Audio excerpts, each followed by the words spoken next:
Ok, buenas noches a todos ustedes y muchas gracias por estar aquí presentes virtualmente en esta noche y escuchar una charla que es histórica, simbólica y algo filatélica.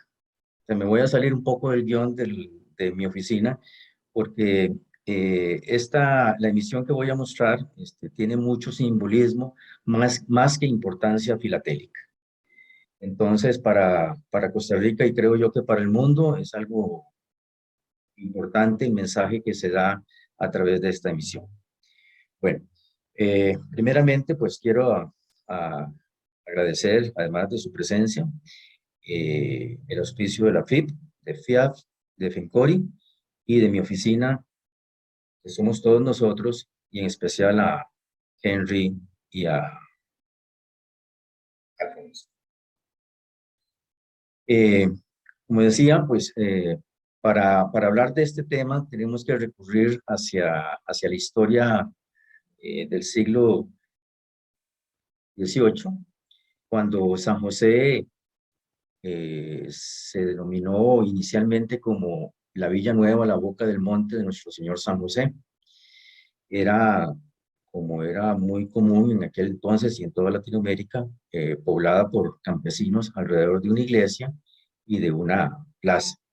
Era la que donde conglomeraba a la gente a las festividades religiosas y comunales y deportivas. Desde el mediados del siglo XIX, eh, toda ciudad, San José no fue la excepción, se comenzaron a construir edificios y básicamente construidos por el Estado y por la Iglesia. En aquel momento la Iglesia Católica, pues, ha sido fuerte y es fuerte aún. Se construyeron edificios como el Palacio Nacional, que vemos a la izquierda, la Universidad de Costa Rica, que vemos en la foto superior derecha, perdón, la Universidad de Santo Tomás, que fue la precursora de la Universidad de Costa Rica, perdonen el lapsus. Y luego se construyó la Fábrica Nacional de Licores, que es una entidad que produce el famoso guaro cacique hoy en día y que sigue siendo propiedad del Estado pero que ahora no está radicada, ubicada en esta zona muy céntrica, que es el parque, cerca del Parque Gorazán, cerca de la Cancillería, y ahora está ubicada en una ciudad lejana de San José, a 44 kilómetros. Gracias a los cafetaleros de aquel entonces, y en conjunto con el gobierno, se logró construir orgullosamente el Teatro Nacional. Es un teatro relativamente pequeño comparado con teatros europeos, pero que tiene unas bellezas, unas joyas artísticas y que es un ícono para nosotros y de mucho orgullo para mostrar al mundo. A finales del siglo XIX, pues Costa Rica todavía seguía siendo rural y compuesta por pequeños y medianos productores, más que todo agrícolas. En la capital se concentraban, lo que era usual, las élites políticas y económicas y obviamente los empleados públicos. Básicamente el gobierno estaba establecido en San José principalmente. Y también habían comerciantes, artesanos y obreros. Eh, para entrar un poquito ya en lo que es los antecedentes del cuartel Bellavista, eh, tenemos que en 1876, donde actualmente es el Museo Nacional, que fue el cuartel Bellavista, fue vendida en un lote, una finca, por un naturalista alemán, de apellido von Francius, a un insigne costarricense, eh, reformador liberal de la educación, que se llamó don Mauro Fernández. Eh, de dicho inmueble, o sea, de la finca, se puede observar San José y la gente le bautizó informalmente con el nombre Buenavista o Bellavista, que al final de cuentas ese fue el nombre popular que obtuvo. Al morir don Mauro y su esposa, pues sus herederos deciden segregar la propiedad, donde actualmente está la plaza hoy día de la democracia y donde también está actualmente el museo. Es una propiedad bastante grande, entonces la segregaron en dos partes, y donde está actualmente la plaza de democracia la segregaron en lotes y lo vendieron a diversas personas.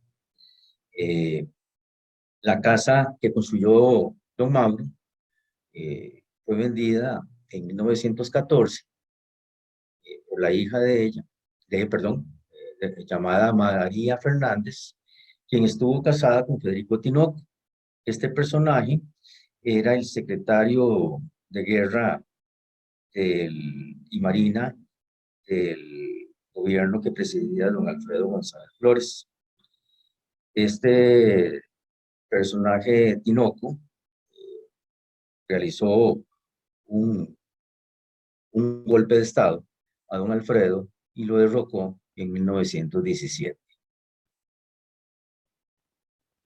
Dada su formación militar o belicista, al tomar el poder, y obviamente como dictador que era, necesitaba el apoyo de los militares, de las armas, para estar perpetuarse en el poder. Y pues entonces decidió que se construyera un cuartel militar en la propiedad denominada Bellavista. Este personaje, este dictador, duró 2 años en el poder, pues fue repudiado por el pueblo, porque realmente era un tirano, hizo muchas atrocidades, cometió muchas atrocidades, y dada la situación económica del país, producto de la Primera Guerra Mundial, y que no tuvo apoyo diplomático de los Estados Unidos, por todos sus abusos cometidos, entonces Tinoco abandona el poder en 1919. Y también porque fue asesinado su hermano, que era el encargado de la Secretaría de Guerra. Entonces eso aceleró la caída y salida de él a Francia, donde permaneció toda su vida hasta el final de la misma.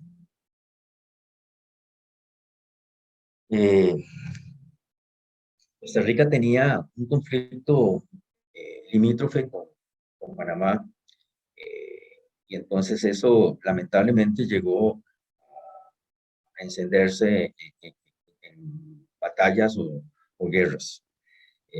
Pequeñas guerras, pero muy sangrientas y de mucho dolor, tanto para costarricenses como para panameños. Y bueno, Costa Rica no llevó la mejor parte desde el punto de vista militar, y ¿cómo se llama? A raíz de eso, la población pues vio que no era necesario seguir manteniendo aparato militar y todas sus instalaciones. Entonces, la construcción del cuartel se detuvo en el año 1923. O sea, entonces llevamos varios años construyendo, porque no había presupuesto para tener una construcción acelerada, y entonces se fue construyendo lentamente. Entonces se detuvo en 1923. 2 años antes, el nuevo presidente electo por los costarricenses, señor Julio Acosta, le cambia el nombre de Secretaría de Guerra a Ministerio de Seguridad, lo cual le daba un mensaje muy claro al país y al mundo en cuanto al futuro de los militares en el país. O sea, ya era un ministerio para resguardar la seguridad del país, y no, ¿cómo se llama?, tener a un ejército para atacar otro país.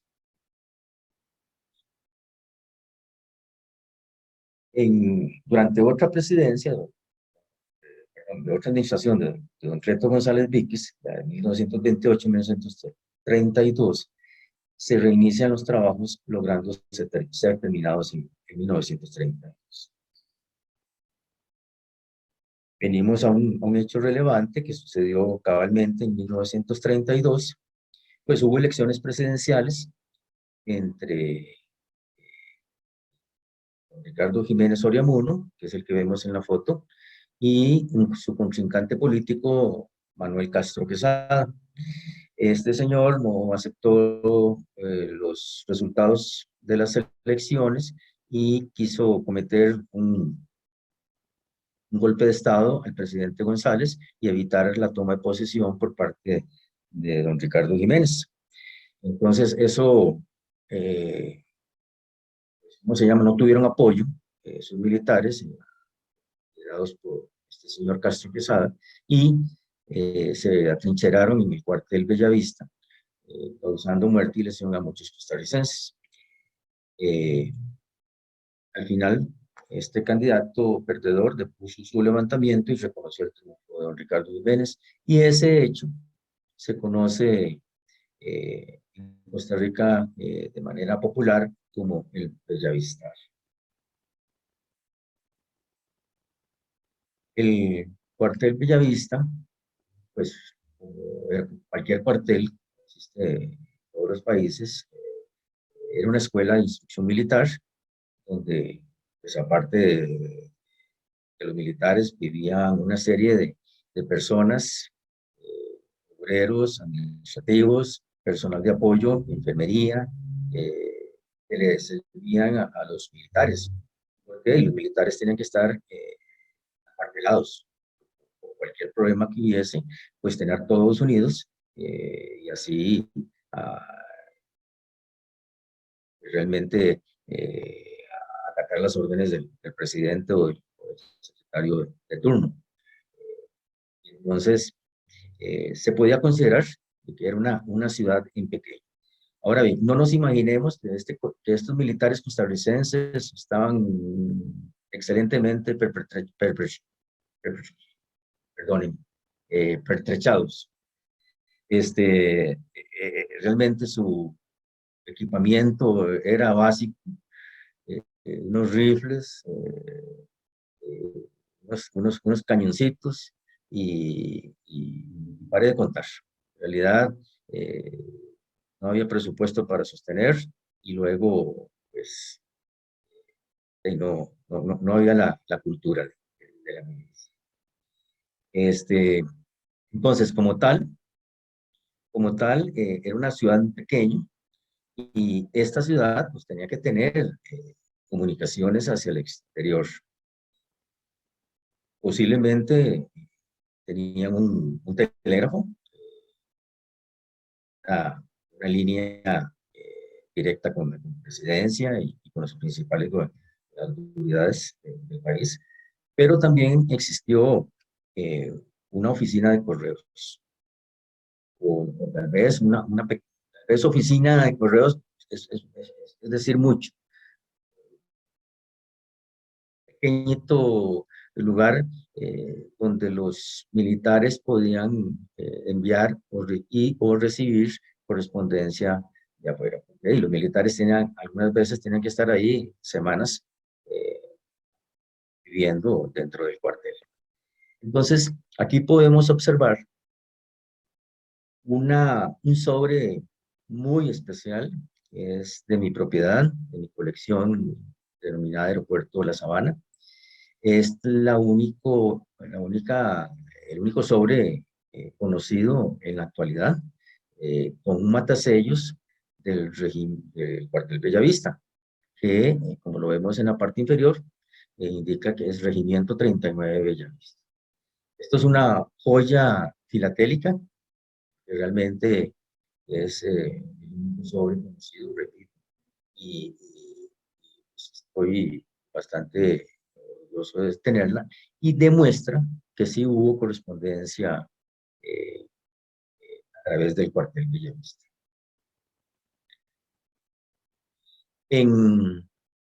Llegamos a los años 40, ¿no? Y hay varios hechos particulares que sucedieron en Costa Rica. Costa Rica, pues en esa década, el papel o el rol social y económico del Estado fue bastante dinámico y caracterizado por las diferencias políticas e ideológicas que suceden siempre entre los políticos. Fue una década donde se inauguró la Universidad de Costa Rica. Vemos una foto de la Facultad de Derecho en el entonces. Hoy día ahí está ubicada la terrenos de la Corte Suprema de Justicia. Se creó la Caja Costarricense del Seguro Social, que es, y vemos una foto de una casita muy sencilla, donde se dio la primera sede de este orgullo costarricense, que es la Caja Costarricense del Seguro Social, que es la que registra las pensiones, los hospitales y la salud del país. Se firmó el Código de Trabajo, donde le daba, se llama característica de ley, el salario mínimo, la jornada máxima de trabajo y una serie de condiciones para la protección de los trabajadores que hasta aquel momento estaban pues, muy desprotegidos e incluso explotados. Obviamente, pues en esa década de los 40 vivimos en el mundo la Segunda Guerra Mundial, donde los países principales, Estados Unidos, Francia, Inglaterra y Rusia, perdón, y la Unión Soviética, lucharon contra los países de Italia, Alemania y Japón. Se inicia después del 45 la Guerra Fría, una vez terminada la Segunda Guerra Mundial, y se caracterizó por una hegemonía de los Estados Unidos en la región latinoamericana para evitar el ingreso de ideologías contrarias a Occidente, en este caso el comunismo.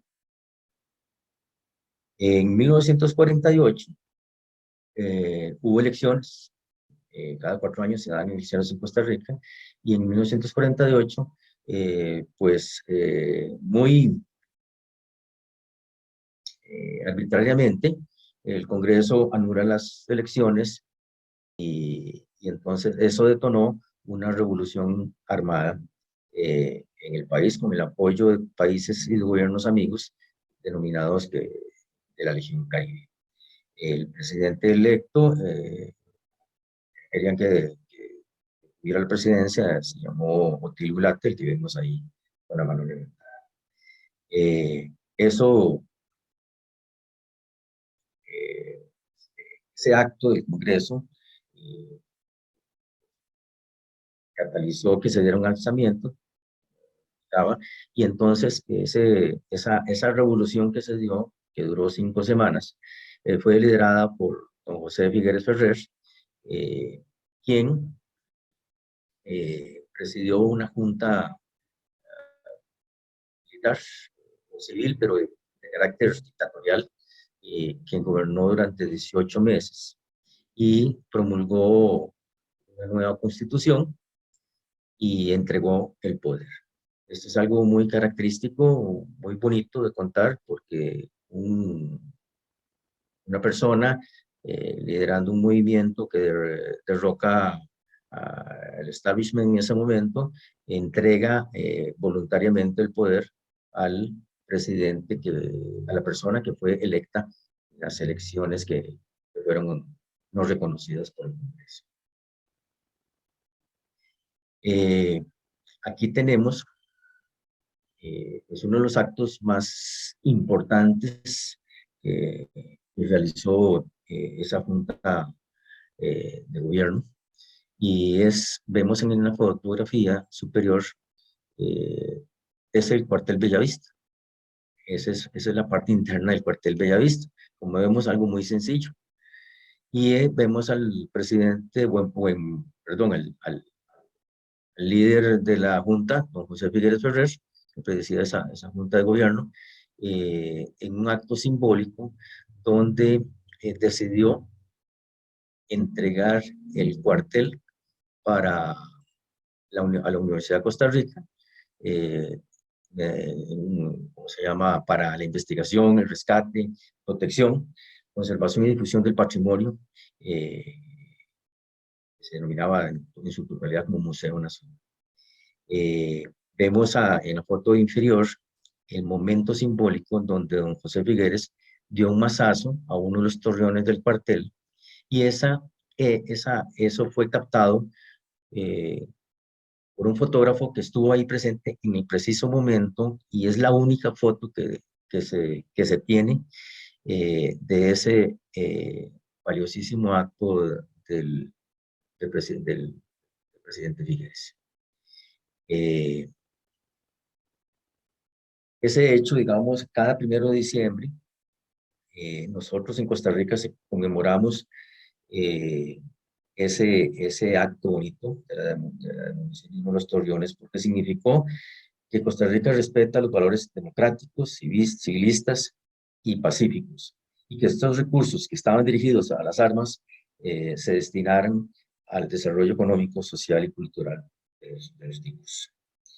En ese momento, digamos, solamente existía, en esa época, estamos hablando de 1948, solamente Liechtenstein, Islandia, Vaticano y Mónaco no tenían ejército. Y Costa Rica fue el primer país en Latinoamérica en abolirlo, cuando la región estaba plagada de dictaduras y conflictos armados, y se tenían los efectos de la Segunda Guerra Mundial y inicio de la guerra. Eh, paradójicamente, el secretario, el ministro de Seguridad de la Junta Militar, eh, don Edgar Cardona, le quiso dar un golpe de Estado a la Junta de Gobierno, porque estaba descontento con algunas medidas tomadas por esa Junta, que realmente fue muy revolucionaria, y el sector conservador eh, del país se sentía amenazado. Entonces apoyó a Edgar Cardona para realizar un golpe de Estado y volviéramos al status quo de antes. Y dicha, este señor no tuvo éxito, se atrincheró en el cuartel Bellavista y durante 3 días, y ese hecho se denomina el Cardonazo. ¿Sí? Eh, la desmovilización ya real del ejército se daría meses después, y su abolición se dio cuando se promulgó la nueva Constitución Política de 1990. Vamos a entrar a la parte filatélica, y aquí tenemos un boceto basada en la fotografía que les mostré anteriormente, y donde este boceto fue diseñado por la Escuela de Artes Plásticas de la Universidad de Costa Rica. Muestra pues el carácter civilista de la misma, basada, repito, en la fotografía de Mario Roa, y que inmortalizó ese hecho, y el gobierno de entonces, conmemorando los 50 años de ese evento, pues decidió emitir una serie de sellos postales, los cuales vemos aquí todos en el bosquejo, en este boceto de hoja souvenir, que pertenece a la colección Castro Ferri. Muy amablemente me lo prestó para poderlo compartir con ustedes. Se creó la hoja souvenir, el primer día de circulación, y el sobre de primer día. Vemos a los 4 sellos con diferentes valores, donde se muestra a don José Figueres dando el mensaje. Repito, esto es más simbólico que de valor filatélico, realmente, porque realmente lo que queremos como país es decirle al mundo que se puede vivir sin ejército en un país como el nuestro. Y eso es lo importante de esta charla. Vemos aquí algunos sobres circulados en la ciudad, y un sobre dirigido a Canadá, donde muestra pues el uso filatélico o el uso postal de los sellos. Ese mazazo simbólico fue el punto de partida para transformar cuarteles en museos. Y o sea, es el triunfo de la educación sobre el autoritarismo. Vemos el cuartel Bellavista en otro ángulo, una foto que da hacia el oeste, donde hoy, repito, es el Museo Nacional, y de cuartel pues se pasó a museo, es lo que es hoy día. Este otro cuartel, era también una cárcel, en la ciudad de Alajuela, pasó a convertirse en un museo dedicado a nuestro héroe nacional, Juan Santamaría, que fue el que lideró la quema de un inmueble importante en la ciudad de Ríos, Nicaragua, y dando un golpe muy fuerte a los invasores, que eran los filibusteros, dirigidos por un norteamericano llamado William Booker. Este es otro cuartel militar que también fue cárcel, fue de las cárceles más atroces que hubo en Costa Rica, de aquí donde Federico Tinoco cometió una serie de barbaridades a los ciudadanos opositores a él. Y desde 1979 se cerró como cárcel y posteriormente se decidió transformarlo en un museo de los niños. Entonces, por eso se dice de hombres torcidos a niños rectos. Y está dedicado pues a temas para la niñez, para que ellos se entretengan, para que se eduquen, para que aprendan. Entonces ahí hay exposiciones científicas, culturales, dirigidos a la población, y en especial a los niños. Tenemos otro cuartel. Este está en la ciudad de Punta Arenas, en Puerto Punta Arenas, en el Pacífico, y que hoy está dedicado a un museo marino. Este otro museo está en la ciudad de Liberia, en el norte del país, en Guanacaste, y una comandancia y también cárcel, y hoy está dedicado al Museo de Arte Indígena Chorotega, que era la población indígena mayoritaria que poblaba esa zona. Y también tenemos en otra ciudad, una comandancia que se convirtió en museo municipal. Entonces, Costa Rica ha dado el ejemplo al mundo para que otros países la emulen. Y fue el caso de Panamá, nuestro vecino, con quien ahora tenemos excelentes relaciones, y gracias, quedó en el pasado todos los conflictos bélicos y limítrofes que se tuvieron. Y pues tras la invasión en 1990 de Estados Unidos para derrocar a Noriega, al dictador Noriega, entonces se logró que Panamá quitara el ejército. Nuestro ejército son los estudiantes, nuestro ejército está convertido en maestros, profesores, estudiantes, y eso nos enorgullece mucho, porque podemos convivir pacíficamente, coexistir pacíficamente con todos, y en caso de algún problema con otra nación, otro estado, pues acuden a las instancias internacionales legales para defender nuestros derechos.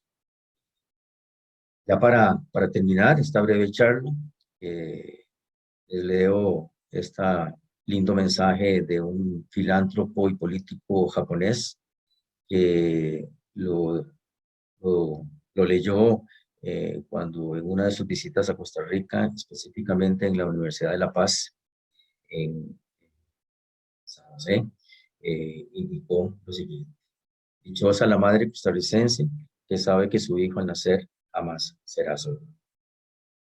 Con esto termino esta breve charla. Repito, era una charla más que todo histórica, simbólica, con la filatelia de fondo, que transmitió al mundo el acto bello que realizó José Figueres en 1948. Aquí les comparto la bibliografía y pues muchas gracias a todos ustedes. Gracias, Alexander.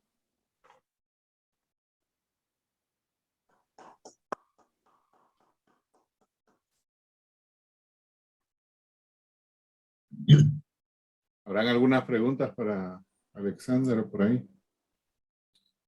Jorge. Alexander, ¿Qué tal, Jorge? buenas tardes, buenas noches. Muy interesante tu charla, felicidades. Oye, eh, algunas preguntas que quizás sean más históricas que filatélicas, definitivamente, por la forma en que llevaste tu charla. ¿Podrías tú esbozar un poco mejor cómo ha vivido el país sin ejército? Esa es una pregunta. Les digo, todos estos años que son ya 70, 80 años por ahí. Y la segunda, aunque tú dijiste ahorita que la parte de, ¿cómo se dice?, de conflicto internacional, pero no es lo único que hace un ejército en época de paz, ¿verdad? Relacionarse internacionalmente, sino pues, hay cosas internas. De perdido de la perspectiva mía mexicana y lo que veo en otros países, el ejército no nada más tiene relación con el exterior cuando tiene que defender un territorio, sino también hace actividades internas de muchos tipos. Y la segunda pregunta, que va quizás relacionada con la misma, ¿no podría el país eventualmente regresar a tener ejército? Aunque esté en la Constitución y digo, y que supongo que así es como debe ser, quizás algún loco eventualmente, sobre todo que hoy en día abundan en el poder, se le puede ocurrir hacerlo y que lleve apoyo del país y de la población. Gracias, Jorge, por las preguntas. Bueno, el, el hecho de haber abolido el ejército no fue un acto que se dio en 1948. Eso lo venía viviendo el país, como indicaba, desde los años 20, donde el aparato militar dejó de ser importante, se le dio menos presupuesto para dedicarlo a otros menesteres, a otros objetivos. El país en general, cuando se abolió oficialmente el ejército, el sistema educativo se abocó a enseñar democracia, a enseñar libertades, a enseñar que se puede tener un cuerpo policial y no militar que nos resguarde la seguridad interna. No quisimos como país tener más conflictos bélicos. Se han tenido conflictos con Nicaragua y se han resuelto por medio de la Corte Internacional de Justicia. Recientemente, hace pocos años, pues un fallo muy importante a favor de Costa Rica, donde recuperamos miles de kilómetros cuadrados de área marina, tanto en el Pacífico como en el Atlántico, que Nicaragua lo reclamó. Y también se delimitó ya definitivamente, y eso sí fue prácticamente un paso a favor de Nicaragua, se delimitó claramente ¿cómo se llama?, la frontera norte y el uso del río que delimitamos países. El ADN nuestro, Jorge, es muy pacifista en términos generales, ¿verdad? Obviamente, si hay ciertos segmentos minoritarios de la población que les gustaría tener un ejército, pero ellos son insignificantes, o sea, no pesan en nada, ni siquiera tienen un partido político, ni siquiera participan en actividades, porque es totalmente inconcebible que los costarricenses, que aunque alguien promulgue volver a tener un ejército.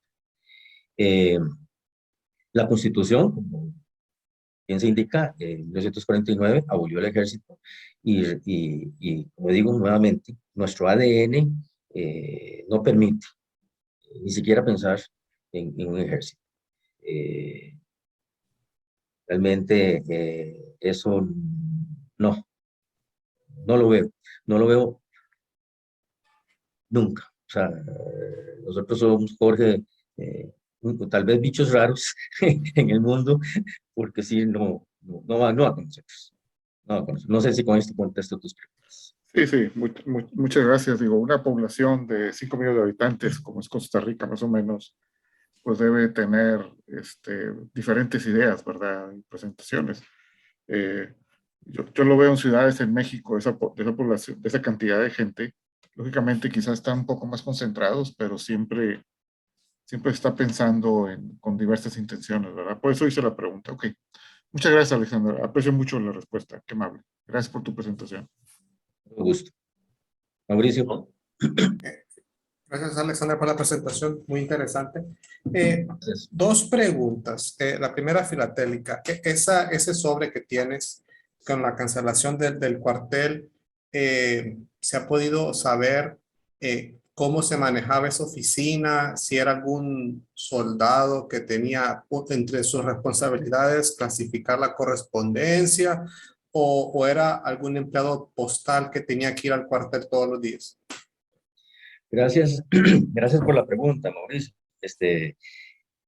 He investigado cantidad de horas al respecto para saber si había verdaderamente una oficina postal dentro del cuartel o si era, ¿cómo se llama?, una oficina administrativa que tenía una estafeta ahí y no he encontrado absolutamente ninguna información.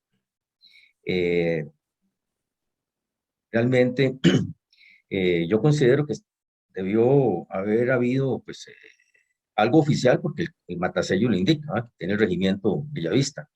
Eso está autorizado por las autoridades postales. Pero el cómo se trasladaba la correspondencia a la oficina principal de correos, desconozco. ¿Cómo llegaba? También lo desconozco. Eso es algo que queda para investigación y ahí tal vez don Álvaro me ayuda en algún momento para investigar al respecto porque sí sería un interesante tema. Gracias. Y la otra, con relación a esa foto tan simbólica del mazazo al torreón del cuartel, me percaté que quien dio el golpe no tiene ningún equipo de seguridad. No se sabe si alguno de los pedazos de cemento le pegó algo, porque ahí se ven unos pedazos muy grandes que estaban saliendo en la dirección hacia él. Entonces, ¿hay algún reporte si sufrió algún daño? O si, No, o no, algo. Mauricio, Ah, ok, qué estamos bueno. hablando de 1948. Ahí las medidas de seguridad ocupacional no existían, ¿no? Ni en ciernes, ¿no? Entonces, de ahí eso fue muy rústico, ¿no? Este señor Figueres tomó un mazazo Sí, sí. y le dio, y ahí seguramente a alguien le cayó un pedazo de cemento, ¿no? Posiblemente, pero no, hoy imposible, hoy andarían con mascarilla, con Más que hay guantes, con un montón de un cosas, ¿no? casco o algo así. Cascos y todo, sí, pero no, jamás en esa época. Y solo tengo una última. Este mazazo simbólico, ¿después se reparó o si uno va al cuartel está el donde él dio el mazazo? No, eso quedó simbólico. Qué bien. Sí, correcto. Gracias. Jaime, Pues mira, yo creo que es envidiable que Costa Rica haya logrado eso y que mediante la medida de eliminar un ejército que todos sabemos que en Latinoamérica siempre ha sido una cuestión, un poder tras el poder.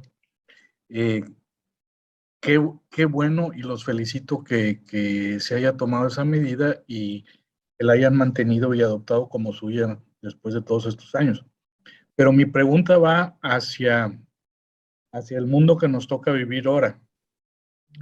¿A quién le toca en Costa Rica combatir el narcotráfico y cómo evitar que estos carteles que tienen acceso a tanto dinero, a tantos recursos indescriptibles, que ya los quisieron algunos ejércitos en el mundo, se adueñe pues del territorio y haga lo que se le antoje si no hay una fuerza que les ponga un alto? ¿A quién le toca mantener bajo control ese ramo? gracias Jaime por la pregunta y muy importante. Realmente es un hecho lamentable. El narcotráfico haya invadido todos nuestros países. Costa Rica no es la excepción. Y es uno de los problemas más grandes que tenemos. Costa Rica y algunos países de Centroamérica somos puente para el paso de las drogas hacia el norte, México, Estados Unidos, Canadá y hacia Europa. Realmente es un flagelo, es un problema grandísimo. El narcotráfico, como sabemos, ha penetrado esferas políticas, esferas empresariales, a la población pobre, de escasos recursos, que los contratan por cualquier cosa y con tal de tener dinero, pues sirven de mulas o matan, secuestran. En el pasado lo hacían, ahorita ese secuestro no, por dicha, pero eso se dio en el pasado. Y lamentablemente, pues sí, eso es un flagelo y un problema enorme para las autoridades de todos los gobiernos desde hace varios años. Y bueno, Costa Rica en esta policía, hay cuerpos especializados en ataque al narcotráfico, hay jueces especializados en narcotráfico, tenemos la asesoría y el apoyo logístico y presupuestario del gobierno de los Estados Unidos. Con su tecnología han donado radares, han donado botes, han donado lanchas, han donado aviones para combatir ese problema, especialmente en los mares donde ingresa la droga. Hay presencia de la DEA en Costa Rica, en conjunto, y es oficial, en conjunto colabora con el gobierno, con las autoridades gubernamentales para luchar contra esto. Se capturan cantidad de toneladas al mes, pero uno dice, bueno, ¿qué porcentaje será estas toneladas que se capturan? Porque sabemos lo que hacen los narcotraficantes, ¿verdad? Desvían la atención. Tal vez va un tráiler, un barco con X cantidad y la policía actúa y resulta que el verdadero cargamento va por otro destino, va por otro lado, ¿no? Para desviar la atención de las autoridades y entonces sacrifican un poco de droga, pero la gran cantidad se va para otro destino. Eso es lamentable, pero el país está educando, culturizando a ciertos cuerpos policiales para luchar contra el narcotráfico. Entonces es la policía la que le toca luchar contra el Sí. narcotráfico. Okay. Sí, son policías especializadas, ¿no? En lucha contra el narcotráfico, incluyendo al organismo de investigación judicial, que es una dependencia del Poder Judicial, que están también capacitados para luchar contra el narcotráfico. Son cuerpos especializados, pero cuando llegan en operativos, solicitan el apoyo de la policía normal, la policía regular, para resguardar donde está la droga capturada. Y lo pregunto porque es curioso que el gobierno actual que tenemos en México criticó tanto tiempo el usar a las Fuerzas Armadas para combatir el narcotráfico y ha gastado miles de millones del tipo de moneda que tú quieras para crear una Guardia Nacional que está resultando un verdadero fracaso, porque está resultando muy fácil de penetrarla y contaminarla. Entonces es irónico que una fuerza política que tanto tiempo estuvo en contra del ejército y la marina involucrados en la lucha contra el narcotráfico esté ahora regresando a lo que tanto criticó y esté pidiéndole a la Marina que entre en apoyo a la nueva Guardia Nacional que creó para inclusive en ciertos lugares hasta le quita a la Guardia Nacional la responsabilidad. Entonces es un problema gigantesco. No creo que haya una respuesta fácil, pero tenía la duda de cómo se manejaba en Costa Rica sin un ejército. También, Muchas gracias, Jaime, Alex. se me olvidaba acotar. El gobierno colombiano, desde hace varios administraciones, tanto de ellos como nuestras, tienen, ¿cómo se llama? Hay un acuerdo de colaboración para capacitar a la policía y detectar movimientos de dineros y detectar ciertos flujos para poder llegarle al meollo a estos narcotraficantes. Han pasado recientemente leyes donde al que se le captura o en alguna propiedad, o carros o botes o aviones que se capturen, automáticamente pasan a poder del Estado. Se los decomisan. Ya no quedan que como era antes, que iban a juicio y después ellos pagaban excelentes abogados y por subterfugios legales quedaban libres y entonces recuperaban todos sus bienes. Eso ya no está sucediendo. Entonces eso queda en propiedad del Estado. Eso les causa un daño, ¿no? Entonces, una finca, un edificio de apartamentos o lo que sea, se los decomisan. Los bancos también, eso es otro punto importante, han pasado leyes sumamente estrictas para evitar los flujos grandes de dinero. En Costa Rica lo más que se puede portar en efectivo son $10,000. Más de eso, uno tiene que declararlo cuando lo deposita en el banco, el porqué, cuál es el origen de esos dineros. Y entonces también se evita que los flujos sin respaldo, grandes flujos sin respaldo, pues eviten el uso bancario.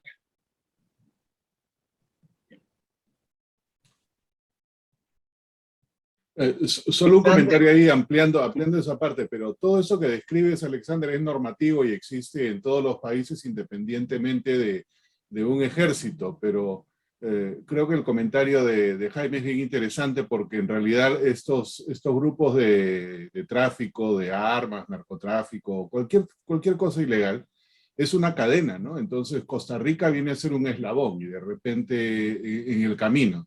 Entonces, pensar la parte normativa, obviamente es una cosa interna, pero eso no quita la ilegalidad, porque dicen, por ejemplo, lo que mencionaste, ¿no? De permitir hasta cierta cantidad de dinero estarlo portando. Yo no creo que ningún narcotraficante, en primer lugar, use los bancos para este tipo de cosas. Estamos hablando de un sistema paralelo, entonces tarde o temprano quizás esa presión social o criminal, digamos, o la que fuera, quizás requiera de una fuerza mayor a la de la policía.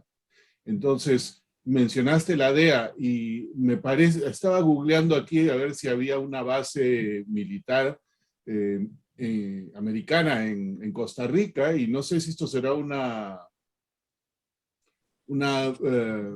en reporte legítimo, ¿no? Dicen que hay presencia militar en Guanacaste, o es militar de los americanos en Guanacaste, o es una noticia falsa. Henry, no, eso no es correcto. Eso, Okay. presencia de bases militares en Costa Rica no hay de ningún No hay. país. Lo que hay, sí, hay militares del gobierno de Estados Unidos en colaboración con las autoridades costarricenses, pero no hay bases militares, o sea, en ningún momento. Ellos prácticamente lo que están es en embarcaciones, grandes embarcaciones, sofisticadas embarcaciones, ahí están. Entonces alertan a las autoridades costarricenses, ellos persiguen a los narcotraficantes en el mar, y entonces pues, poderío militar, entonces van y llaman a la policía costarricense para llevarlos a puerto costarricense, para que no se escapen aguas internacionales. Okay. Eso se da en aguas costarricenses, o sea, con el permiso del gobierno. Pero no hay, en Guanacaste, no hay.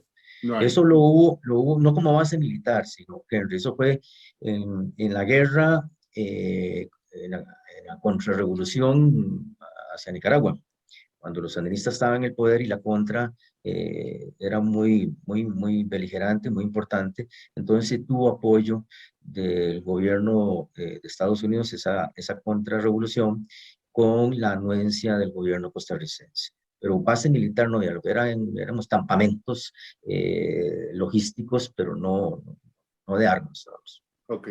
pero de algún modo, como mencionas, sigue existiendo, digamos, embarcaciones en alta mar por parte del gobierno americano. De todas maneras, hay como por lo menos una supervisión, vigilancia o custodia, ¿no? Que suplementa la acción de la policía. O sea, de algún modo hay una fuerza militar, digamos, que no es necesariamente costarricense, pero si las cosas escalaran, quizás tendrían el apoyo directo. Y me imagino también por la cantidad de extranjeros que viven allá. Digamos, sabemos que los Estados Unidos acuerpan mucho a sus ciudadanos, ¿no? En todo el mundo, donde quiera que se Obvio. encuentren, donde quiera que se encuentren, los apoya Sí, mucho. sí, Y cualquier cosa que les pase, o que cualquier gobierno actúe arbitrariamente contra un ciudadano de Estados Unidos, la embajada de ese país actúa inmediatamente, ¿va? Y claro. ejerce presión. En este caso, digamos, incluso ha habido narcotraficantes gringos capturados aquí, y se deportan inmediatamente. Eh, Eso, ¿cómo se llama? Pues en colaboración con las autoridades gringas, que vienen con sus transporte aéreo y todo, y se los llevan. Claro. Pero sí, es un tratado, digamos, de cooperación de ambos gobiernos para luchar contra el narcotráfico. En realidad, al final de cuentas, el país consumidor es Estados Unidos. A los Estados Unidos pues no les conviene que haya tanta oferta, ¿ya? Entonces, por eso es que colaboran con Costa Rica y posiblemente estén con Colombia, con Panamá, eh, para evitar que los mares del Claro. Pacífico y el Atlántico estén tomados por los narcos. Uh-huh. Ahí Alfonso está con la mano en alto. Gracias. Tal vez para ampliarle acá a las personas. En Costa Rica existe un decreto de ley y es parte de la legislación en donde hay un tratado de cooperación con el gobierno de los Estados Unidos para asuntos de narcotráfico. Pero ningún soldado, ni ningún avión, ni ninguna nave marítima o de cualquier clase que esté armada puede ingresar a suelo costarricense o a entrar en aguas territoriales de Costa Rica, a menos de que el Congreso, que nosotros llamamos Asamblea Legislativa, le dé un permiso especial de que entra tal día y sale tal día por distintas razones. Creo que eso no se ha dado nunca. Únicamente se han dado permiso para que naves artilladas entren a un puerto porque vienen con algún hospital o con algún tipo de campaña o de algún tipo de algo para ayudar al país. Pero en términos de narcotráfico, los aviones y los barcos, los cruceros que están artillados deben mantenerse en aguas internacionales y no pueden entrar en aguas costarricenses. En aguas costarricenses se patrulla con las lanchitas de juguete que tenemos nosotros y los gringos son los que los agarran en aguas internacionales perseguidos por las patrulleras de Costa Rica. Eso es... y también para ampliar un poquito lo que mencionaba Alexander, nosotros en Costa Rica no necesitamos de ningún ejército porque tenemos al mejor ejército del mundo de nuestro lado. 5 minutos después de que alguien nos haga algo, la Fuerza Aérea de los Estados Unidos interviene y ahí terminó todo. Entonces, ¿para qué nosotros le vamos a dar de comer a unos soldaditos? Esa segunda parte me la imaginaba y creo que también en los vecinos, en Honduras hay base. Sí, aquí tenemos una base, o sea, que seguramente de aquí saldrían para allá. Sí, eso es lo más o menos me imaginaba. Las Bahamas también.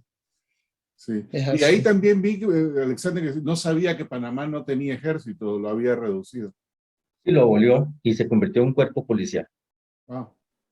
Sí, eso es algo importante. Eso fue gracias a una gestión, no digo que única, sino fue una gestión, obviamente, de muchos ciudadanos, muchos entes, del premio Nobel Tico Oscar Arias, que influyó mucho en que Panamá no se rearmara otra vez con un ejército.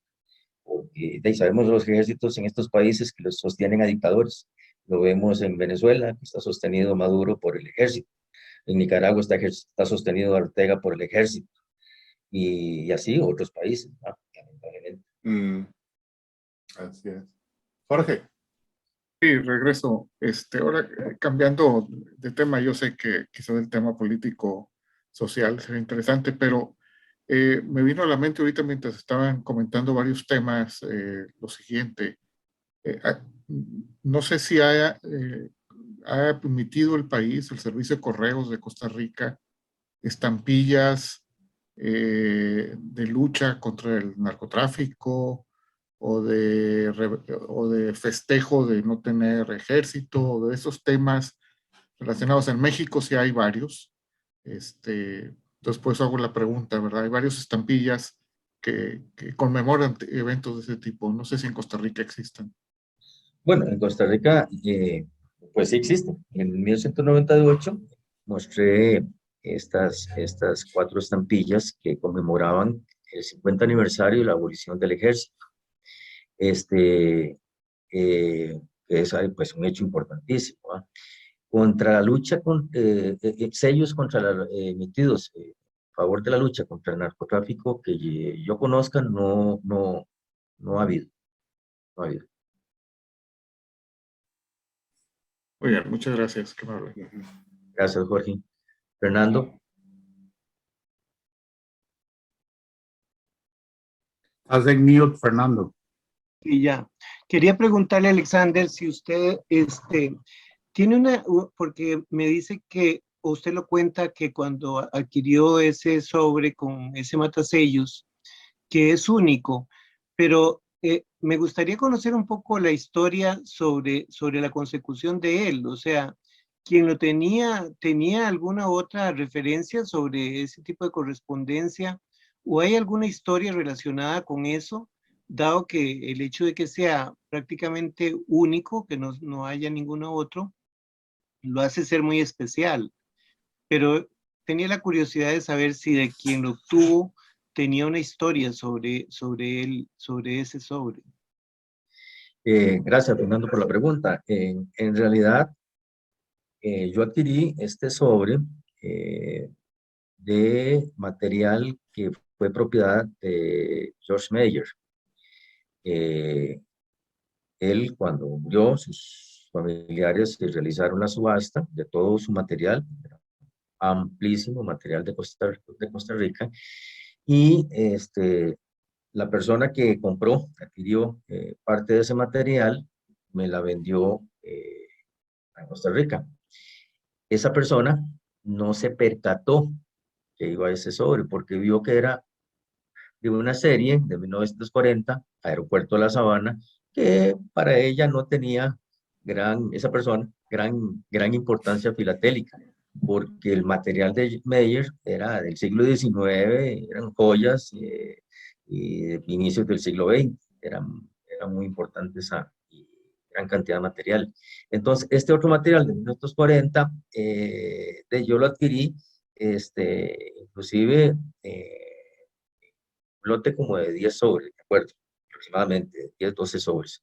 Y entre ellos venía eso. Cuando vi ese matasellos, me llamó poderosamente la atención y luego le dije a ese comerciante lo que había adquirido y obviamente se jaló los pelos de su cabeza.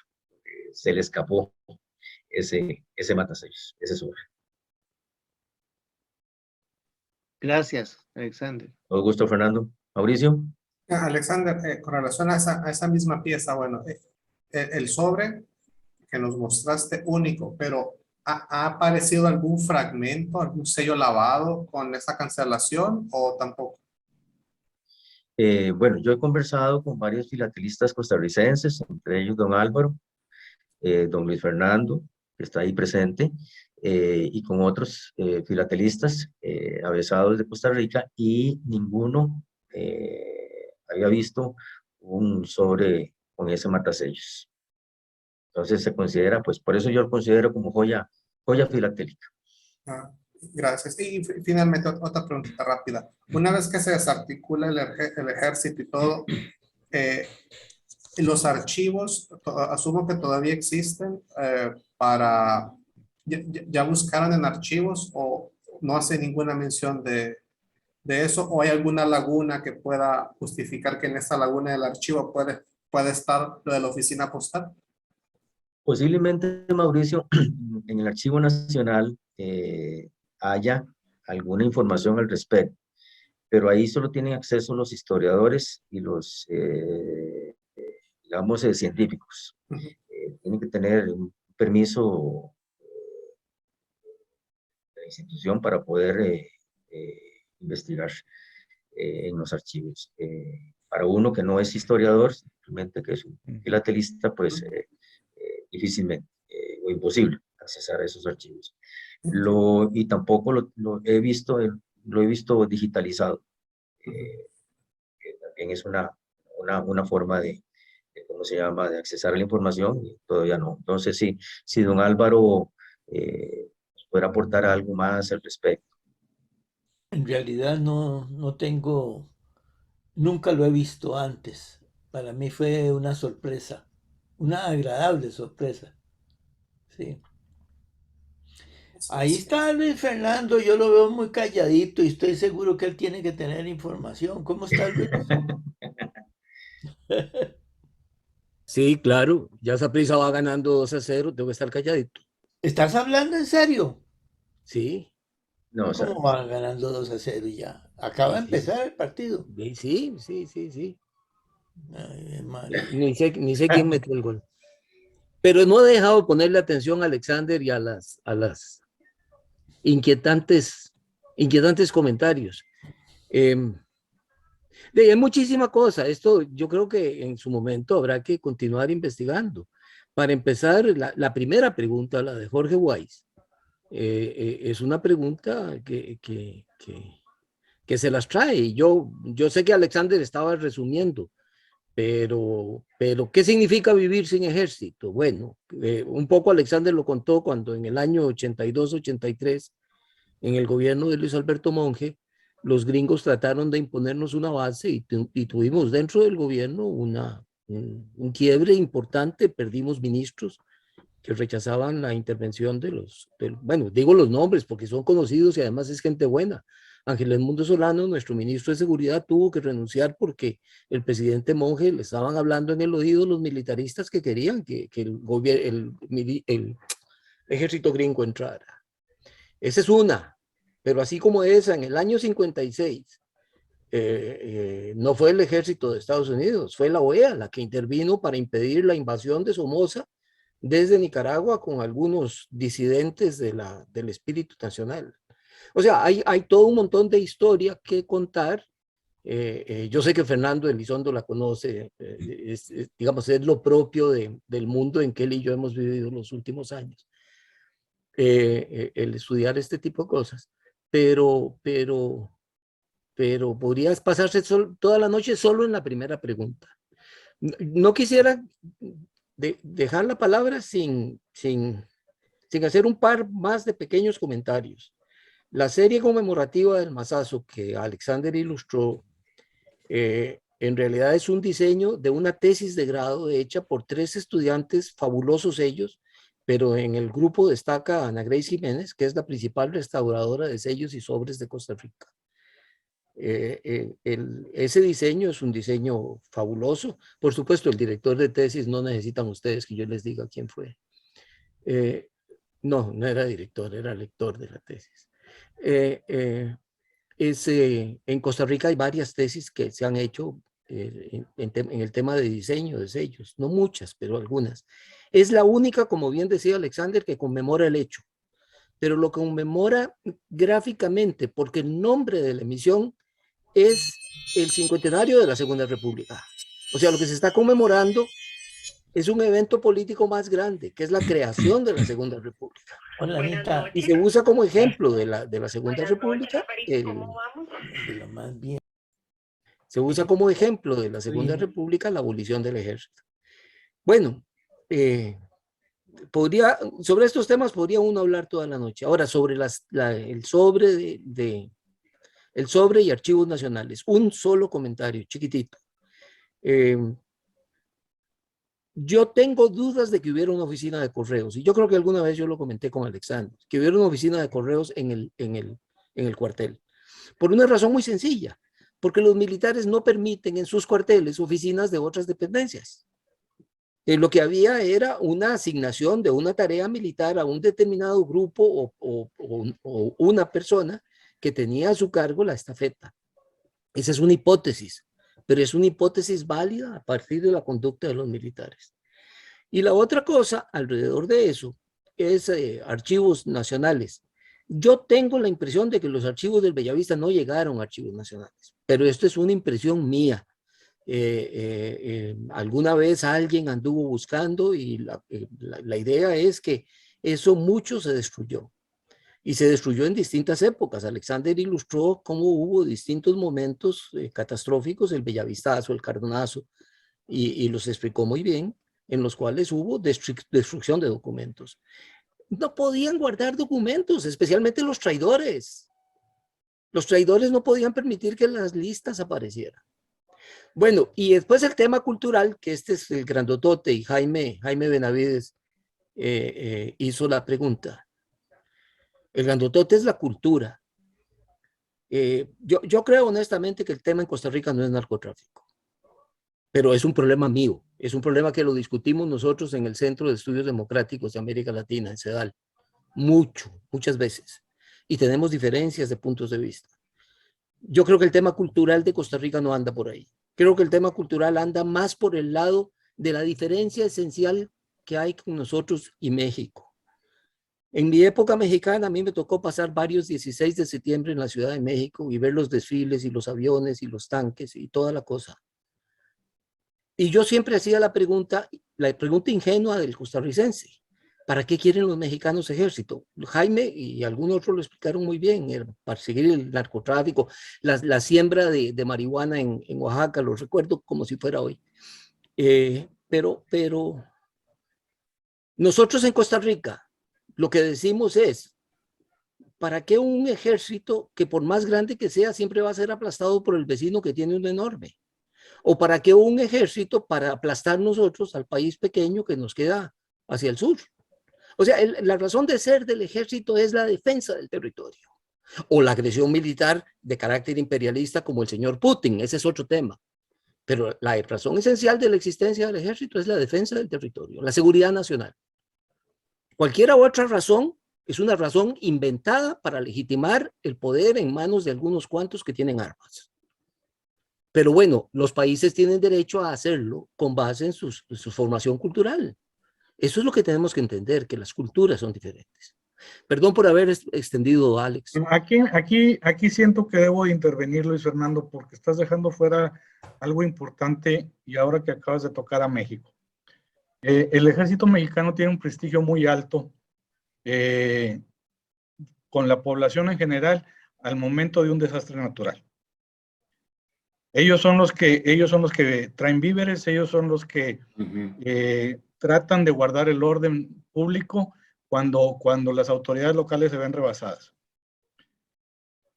En terremotos, en erupciones, en incendios, el ejército mexicano es el primero que está ahí tratando de volver el orden al área afectada. Entonces, no nada más es luchar contra un gobierno enemigo, es ayudar a la población en caso de necesidad y mantener el orden cuando se requiere una disciplina militar para hacerlo efectivo en casos de necesidad. Una ley marcial. Afortunadamente son casos extremos, son casos cortos, pero siempre ha estado el ejército, siempre ha estado la marina a la vanguardia al momento de un desastre natural, y eso se le celebra mucho tanto al ejército como a la marina y la Fuerza Aérea de México. No nada más es protegernos contra Estados Unidos y defendernos contra Guatemala y Belice, no. Por eso se le criticó tanto de la izquierda el hecho de que las Fuerzas Armadas que tenían ese prestigio de esa actividad tan noble, se les haya involucrado en la lucha contra el narcotráfico. Y de ahí se genera esa necesidad por parte del gobierno actual de crear una Guardia Nacional que absorba ese combate. Pero estamos viendo que no fue suficiente. Pero en fin, tuve que meter mi cuchara porque el ejército y la Marina, la Fuerza Aérea Mexicana, sí son merecedores de admiración en tiempos difíciles para el país. Y quise intervenir. Gracias, Una Jaime. pregunta. Perdón. ¿Tienen perdón, National Guard? ¿Tienen la Guardia Nacional o no? En Costa Rica. No tenemos Guardia Nacional. Lo que tenemos es la policía, que también se encarga de ayudar cuando hay desastres naturales. Se encarga de escoltar las urnas electorales, las boletas de votación cuando van hacia las escuelas, las resguardan, y tiene un carácter civilista, más que todo. Perdón, hace rato tienen la mano levantada Javier Alegría. Edgardo. Sí, Juan Carlos. Perdón el nombre. Mucho gusto, Alexander. Mucho gusto. A mí me interesó mucho la charla porque todo lo que es carácter histórico, pues siempre me fascina, más cuando está relacionado con la filatelia. Yo estoy escribiendo actualmente un libro y antier estuve leyendo sobre Pepe Figueres, sobre la avenida que hizo aquí en el país, y por eso me entretiene mucho. Ahora, yo tengo una pregunta sobre el masazo. Se nota que al momento de aplicar el masazo, pues desprende un volumen algo grande ahí de la almena del cuartel. Yo siempre he sido pues demasiado acucioso en cuanto a esos eventos o detalles que involucran historia. La relación entre el tamaño del muro que se desprende y la potencia que podría tener un masazo me parece que es algo desproporcional. ¿Hubo algún trabajito previo ahí con ese muro para que se derribara de una vez? Porque tenía que ser un masazo, ¿verdad? Porque si no iba a fracasar el simbolismo. Entonces tenía que estar seguro que se desprendiera de una vez. No sé, Pues no sé si hay algo que se haya... Le comprendo, sí. Y, bueno, don Pepe Figueres era una persona de estatura muy baja. Eso también, afecta. pues, también afecta posiblemente que el acto, ¿no? El concreto o el cemento de aquel momento me imagino que era de baja calidad, o sea, que no era de alta resistencia. Entonces, de cualquier golpe fuerte, en este caso de un mazo, pues desprendía Pero mucho material. tenían que asegurarse de que no iban a hacer 2 o 3 masazos. O le dio con mucha fuerza, muchas ganas. No, sí fueron varios masazos. Ah, de verdad. Fueron varios. Sí, precisamente esa es la historia simpática de la foto. Que cuando dio el primer mazazo, muchos fotógrafos dispararon las cámaras y cuando llegó el mazazo de verdad, solo uno que se había trazado en montarla estaba listo. Ah, bueno, eso lo explica. El mazazo de verdad, el que le dio toque de queda, las tocadas. Bueno, ahora sí, me queda claro. Ok. Muchas gracias. Gracias. A usted, gracias. Alfonso. Gracias. Alexander, una cosa, para entrar a archivos nacionales se requiere de una cantidad de requerimientos muy cortos. La principal es una carta de referencia que yo con mucho gusto te la puedo dar. Yo se la he dado a 2 filatelistas y están ahí reportados como historiadores e investigadores y no hay ningún problema, solo con la carta de la federación o de cualquier asociación filatélica te dejan entrar. Muchas gracias, Alfonso, no sabía eso. Gracias. Sí. Ok. Así se facilitan las cosas. Pues qué bien. Eso sí, con la condición que en 2 meses venga a darnos la respuesta.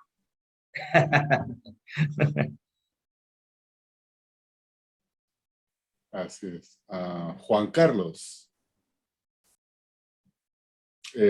Estás en mute, el micrófono está apagado, no se escucha. Buenas noches con todos. Mi nombre es Juan Carlos González, soy aficionado a la filatelia de acá del Ecuador, de Cuenca, y hoy día he tenido el gusto de encontrar a mi ex compañero del INCAE, Alex. Hola, Juan Carlos. Gusto verte. Un gusto para mí y escucharte. Igualmente. Bueno. ¿Alguna pregunta o comentario adicional por ahí?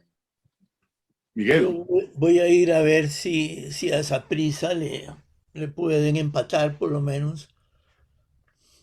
No te me pongas muy serio, Luis. Yo no me pongo, ya no me pongo serio por nada. Ahí sigo el consejo de Rolando Araya. Ajá. Entre tuanis y pelis. Sí, Todo estaba tan pelis que ahora por pelis que sea es tuanis. Estas son habladurías ticas que ustedes no van a entender. Que pasen muy buena noche. Mucho gusto de saludarlos a todos. Chao. Realmente. Hasta luego. Chao. Don Miguel. Bueno, realmente muy interesante la charla y me pareció muy significativo el tema de ese hecho simbólico del masazo, ¿no? Como, digamos, un resurgimiento de la democracia, ¿no? Y no quería dejarme de mencionar, porque a mí me hizo acordar a un hecho también muy simbólico que hubo acá en nuestro país. Nosotros, ustedes saben, tuvimos una dictadura muy prolongada desde el año 76 hasta el 83. Y el primer presidente de esa dictadura fue Jorge Rafael Videla. Y hace unos años, quien era el presidente, Kirchner, hizo bajar el cuadro de Videla, que estaba en el colegio militar. Y me hizo acordar un poco ese hecho simbólico, ¿no? Como ciertas personas que perdieron legitimidad, porque además, digamos, para nuestra justicia, Videla terminó condenado y terminó sus días preso, no podía estar en un lugar en un sitio de honor. Entonces, me parece que es un hecho similar en cuanto a lo simbólico, por eso lo quería recordar. Bueno, eso era todo y realmente te felicito porque muy buena tu presentación, Alexander. Muchas gracias, Miguel. En realidad, pues esta charla, como decía, pues me agrada la conclusión porque se dio una bonita conversación entre todos nosotros sobre el tema político, sobre el tema militar, sobre el tema narcotráfico y ¿cómo se llama? Nos salimos un poco de filatelia, Sí. pero eso demuestra que la filatelia da pie para hablar de otros temas. Entonces les agradezco todo su compañía. Bueno. Entonces, con eso, Alexander, muchas gracias nuevamente. Sí, gracias a ustedes. Así es. Y